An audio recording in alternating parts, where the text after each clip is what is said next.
with great awe at the courage and resilience of the surviving family members of those wonderful children.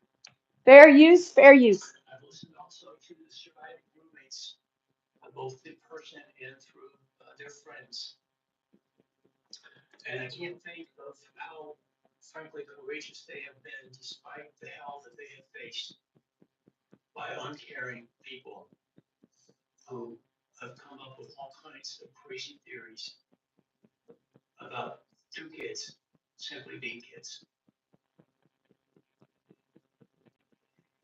The parents, siblings, and other family members who have spoken today are designated as victims in our legal system. But going forward, I hope that they can shed that label, as it gives too much power to the evil to condemn them to that role. They are and should be known as survivors, fighters, and foremost as witnesses to the tremendous lives of value and unbounded promise of these four young people. But those speaking today and those who did not speak, but who carry the same burden, the same loss, now carry forward the memories of these now perpetually young people, these forever children.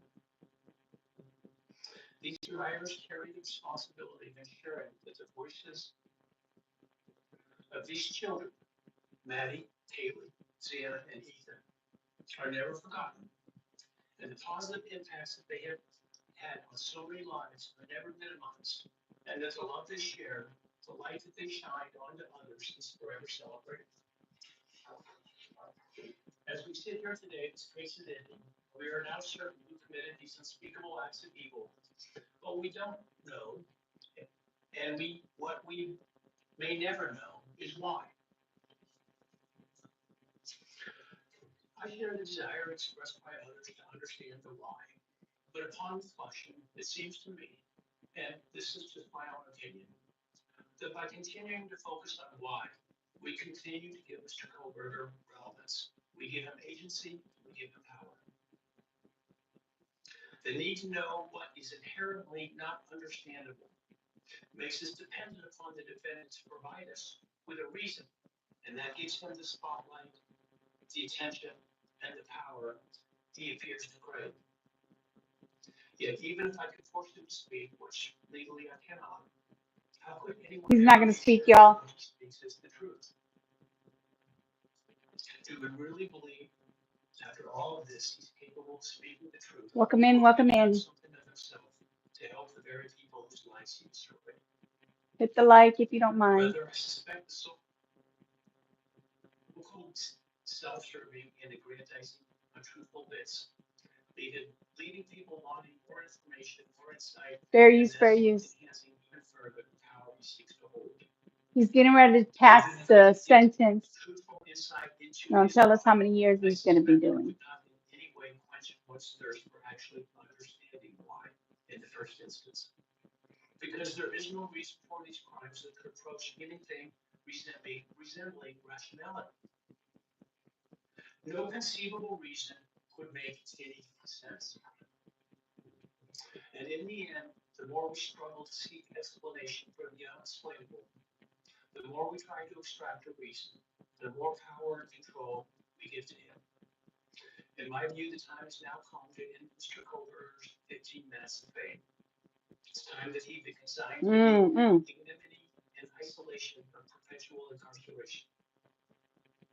Fair use, fair I know use. there's been concern about him collaborating on books or movies or other media projects, and I truly hope that someone does not stoop to affording him this spotlight that he desires in the name of clicks, royalties, Hello, profits. Well, EIXD. criminal behavioralists should study him away from the Christopher, how spotlight are you? in an attempt to prevent other would-be killers from acting on their worst impulses. There should be no need for that to spill over into the public eye. The great Idaho jurist Edward Lodge was known for trying to find something positive about every person he ever sentenced. You're And with welcome. over a half century as a trial judge, that was a lot of people. This was often challenging, and I recall in one case he said that the best he could come up with was the defendant had good penmanship. Truth be told, I'm unable to come up with anything redeeming about Mr. Kohberger because his grotesque acts of evil have buried in anything that might have been good or intrinsically human about him. Fair use, fair His use. actions have made him the worst of the worst.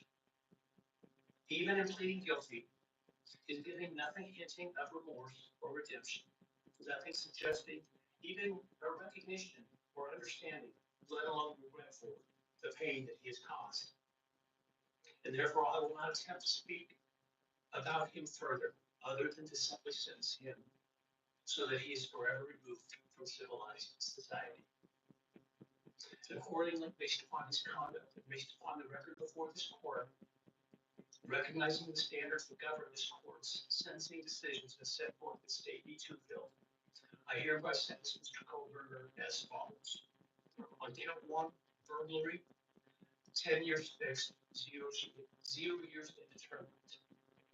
I also impose a fine of $50,000. Count 2, first-degree murder of Madison Logan. I sentence the defendant to a fixed term of life imprisonment without the possibility of parole, a fine of $50,000, Mm. and a civil penalty of $5,000 payable to the family of the victim. On count 3, for first-degree murder of Haley Gonsalves, I sentence the defendant to a fixed term of life imprisonment without the possibility of parole, a fine of $50,000, and a civil penalty of $5,000 payable to the victim family, or to the family of the victim, pardon me. On count 4, for the first-degree murder of Santa Carnot, I sentence the defendant to a fixed term of life imprisonment without the possibility of parole, a fine of $50,000, a civil penalty of $5,000 payable to the family of the victim. On count 5, for the first-degree murder of Ethan Chapin, I sentence the defendant to a fixed term of life imprisonment without the possibility of parole, a fine He of ain't getting out. $50,000, and a civil penalty of $5,000 payable to the family of the victim. The sentences on counts 1, 2, 3, 4, and 5 shall run consecutively to one another. Restitution will be left open for 60 days. Defendant will be required to submit a DNA sample and a red thumb for impression to the Department of Corrections to comply with the DNA Database Act. I remand the defendant to the custody of the Adams State Board of Corrections for to be imprisoned in an appropriate facility in execution of the sentence where he will remain until he dies. Period. Though you waived your right to appeal, you do have a right to file a notice of appeal. And any such appeal must be filed within 42 days of the date of the written judgment, which will be entered shortly hereafter. So the appeal, you should be aware, may be deemed a violation of the plea agreement. And so I certainly suggest you discuss that with counsel if that is your desire. I ask the media and public present to allow the families to be. Hey, Stickum. How are you? He got 4 years consecutive life sentences without parole. And he has to pay a bunch of money.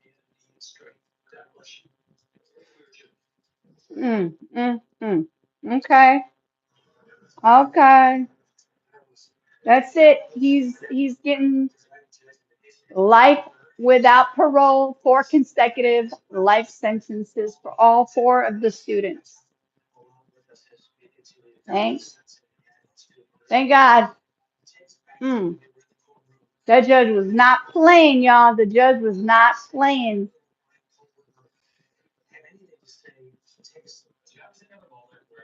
All right, let me go ahead and put the thing here. There we go. It didn't work this time. Hold on, why it's not working.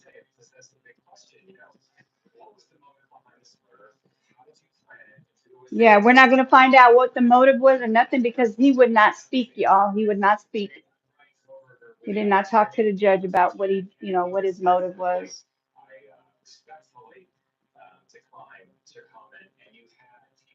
Yeah. Well, I'm sure it is coming out. I'm sure it is coming out. Look at that. Bryan Kohberger respectfully declines to speak. Not one tear came out of this man's face the whole time that they were doing the sentencing, and the family was, the family of the victims were talking. They were saying they're reading off their statements, and not one tear came out of his eyes. See what he looked like right now? That's what he looked like while they were doing the while they were talking, when they were doing their statements. That's crazy work. That's crazy. Like he don't give a dang. Life don't mean nothing to him. Allegedly, I'm not, I don't know why I'm saying allegedly, but hey, it is what it is. That's crazy. Okay, why is this thing not working now? I don't know why it's not working.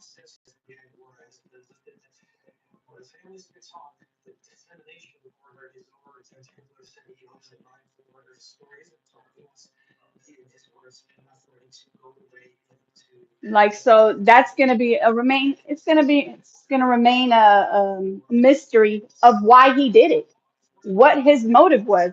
He didn't even know these people. Allegedly. This is crazy, y'all.